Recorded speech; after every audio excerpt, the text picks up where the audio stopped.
Hello guys, आज हम 10th class की साइंस का पहला chapter chemical reaction and equation, ठीक है, इसे स्टार्ट करने वाले हैं। तो इस चैप्टर को स्टार्ट करते हैं, शुरुआत करते हैं केमिकल रिएक्शन। केमिकल रिएक्शन क्या होता है?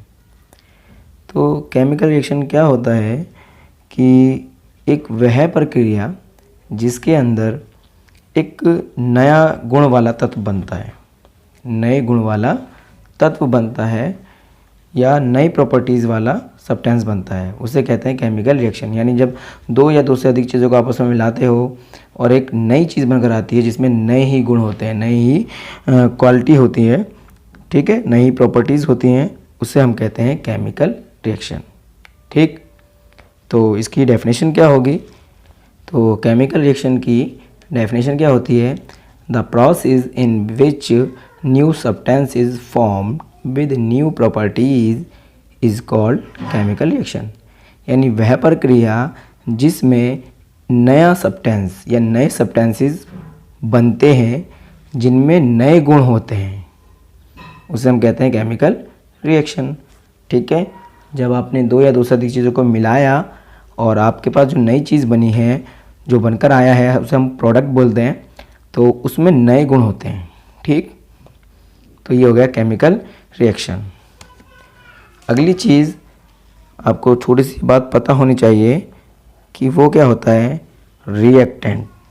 क्या? रिएक्टेंट क्या होता है? रिएक्टेंट्स क्या होते हैं?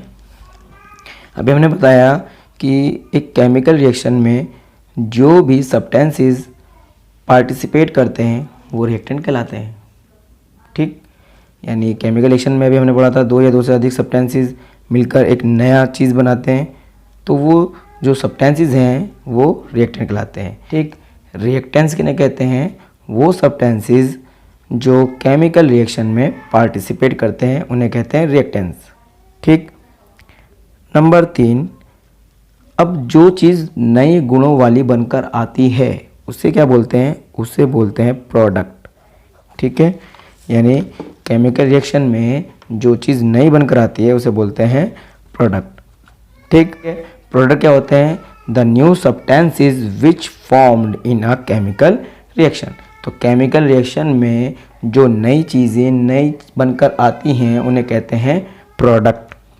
ठीक, चौथी चीज़ जो हम पढ़ेंगे वो है कि हमें कैसे पता चलेगा, हमें कैसे पता चलेगा कि कोई केमिकल रिएक्शन हुआ है या नहीं हुआ है। ठीक, हमें कैसे पता चलेगा कि कोई केमिकल रिएक्शन हुआ है या नहीं? तो इसे पता लगाने के लिए आपको 4 बातों का ध्यान रखना होगा। ठीक है, वो 4 बातें क्या हैं? नंबर 1, चेंज इन स्टेट, यानी कि अगर किसी की इक्वेशन हमने रिएक्शन करके देखा हमने और उसकी स्टेट बदल गई, यानी लिक्विड, सॉलिड, गैस किसी में भी चेंज हो गया तो कहेंगे हाँ कि केमिकल रिएक्शन हुआ है। कलर में चेंज हो गया तो कहेंगे हाँ केमिकल रिएक्शन हुआ है। टेम्परेचर में चेंज हुआ तो कहेंगे केमिकल रिएक्शन हुआ है। या कोई गैस निकल रही है, इवोल्यूशन ऑफ गैस हो रहा है, तो हम कहेंगे केमिकल रिएक्शन हुआ है। ठीक, तो इन चारों के आधार पर हम कह सकते हैं कि केमिकल रिएक्शन हुआ है या नहीं हुआ है। ठीक है, अगली बात है केमिकल इक्वेशन, कि केमिकल इक्वेशन क्या होती है। अगली बात है हमारी केमिकल इक्वेशन, किसे हम केमिकल इक्वेशन कहेंगे। तो the equation in which represented by the equation which is represented by symbol of element is called chemical equation.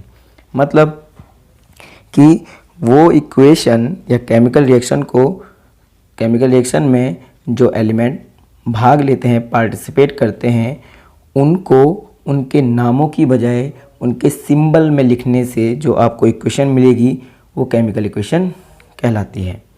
जैसे कि अगर जिंक को ZINC ना लिखकर हम खाली ZN लिखें, यानी जिंक को प्लस जिंक ना लिखकर ZN लिखें क्योंकि जिंक का ये सिंबल है। ठीक है, प्लस सल्फ्यूरिक एसिड को सल्फ्यूरिक एसिड ना लिखकर हम H2SO4 लिखें, ये उसका सिंबल है।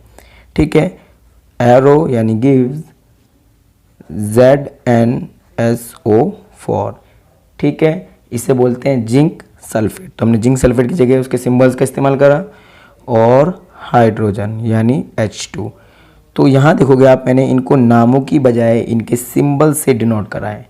तो ऐसे जो हमें इक्वेशन मिली है वो कहलाती है केमिकल इक्वेशन। दोबारा सुन लो, the equation which is represented by symbol of element, यानी एलिमेंट को के सिंबलों के जरिए दर्शाई गई है, उसे हम कहते हैं केमिकल इक्वेशन, ठीक।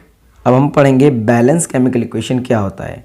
तो बैलेंस केमिकल इक्वेशन का मतलब होता है the equation in which number of atom of element remain same at reactant and product side, यानी वह इक्वेशन जिसमें जो आपका रिएक्टेंट साइड है और जो आपका प्रोडक्ट साइड है उसमें जो एलिमेंट्स हैं उनके एटम बराबर हों, तो उसे कहते हैं बैलेंस केमिकल इक्वेशन। जैसे कि यहाँ पर आप देखोगे जिंक का एक है, जिंक का एक है, हाइड्रोजन के दो हैं, हाइड्रोजन के दो हैं, सल्फर का एक है, सल्फर का एक है, ऑक्सीजन के चार हैं, ऑक्सीजन के चार हैं। तो आप देखोगे कि रिएक्टेंट साइड और प्रोडक्ट साइड दोनों तरफ के एटम बराबर हैं, तो ऐसी इक्वेशन बैलेंस इक्वेशन कहलाती है, ठीक है। वहीं अगर अनबैलेंस केमिकल इक्वेशन की बात करें तो वह इक्वेशन जिसके दोनों साइड के जो एलिमेंट हैं उनके एटम बराबर नहीं होते, यानी उसकी डेफिनेशन आप इजीली लिख सकते हो खुद ही इसकी चेक कर कि the equation in which number of atom of element remain not same, यानी बस आपको नॉट लगाना है और अनबैलेंस की डेफिनेशन हो जाएगी, ठीक। अब बात आती है अनबैलेंस केमिकल इक्वेशन को हम स्केलेटल केमिकल इक्वेशन भी कहते हैं, ठीक है। अब बात आती है कि किसी भी अनबैलेंस केमिकल इक्वेशन को हमें बैलेंस करना होता है, क्यों, ठीक है। कभी भी आप अनबैलेंस केमिकल इक्वेशन नहीं लिखोगे, अनबैलेंस केमिकल इक्वेशन होगी तो उसे बैलेंस करके लिखना होगा, क्योंकि 9th क्लास में अपने पढ़ा था law of conservation of mass, यानी ये लॉ क्या कहता है कि किसी भी केमिकल रिएक्शन के अंदर ना तो मास को बनाया जा सकता है और ना ही उसका विनाश किया जा सकता है। यानी आप केमिकल रिएक्शन कर रहे हो तो जितना रिएक्शन से पहले मास था उतना ही रिएक्शन के बाद होना चाहिए, ठीक। अब बात यहाँ पर आती है कि किसी अनबैलेंस केमिकल इक्वेशन को बैलेंस कैसे करेंगे। तो अनबैलेंस केमिकल इक्वेशन को स्टेप बाय स्टेप बैलेंसिंग करने का जो मेथड है उसे हिट एंड ट्रायल मेथड कहते हैं, हिट एंड ट्रायल मेथड। आप देखोगे कि एक अनबैलेंस केमिकल इक्वेशन है, जैसे कि यहाँ पर आयरन का एक है, आयरन के यहाँ पे 3 है, हाइड्रोजन का 2 है तो हाइड्रोजन के 2 हैं, लेकिन ऑक्सीजन के एक है, यहाँ पे 4 है, तो ये एक अनबैलेंस है। हम इसे कैसे बैलेंस करेंगे। तो अनबैलेंस केमिकल इक्वेशन को बैलेंस करना बहुत ही आसान है। आप देखोगे कि ये जो हमारी साइड है, जो रिएक्टेंट साइड है, हम उसको कह सकते हैं LHS, और जो हमारी प्रोडक्ट साइड है हम उसको कह सकते हैं RHS। ठीक है, अब LH साइड में जितने भी एलिमेंट्स हैं आप उनको लिख लो, जैसे कि एक आयरन है, एक हाइड्रोजन है और एक ऑक्सीजन है।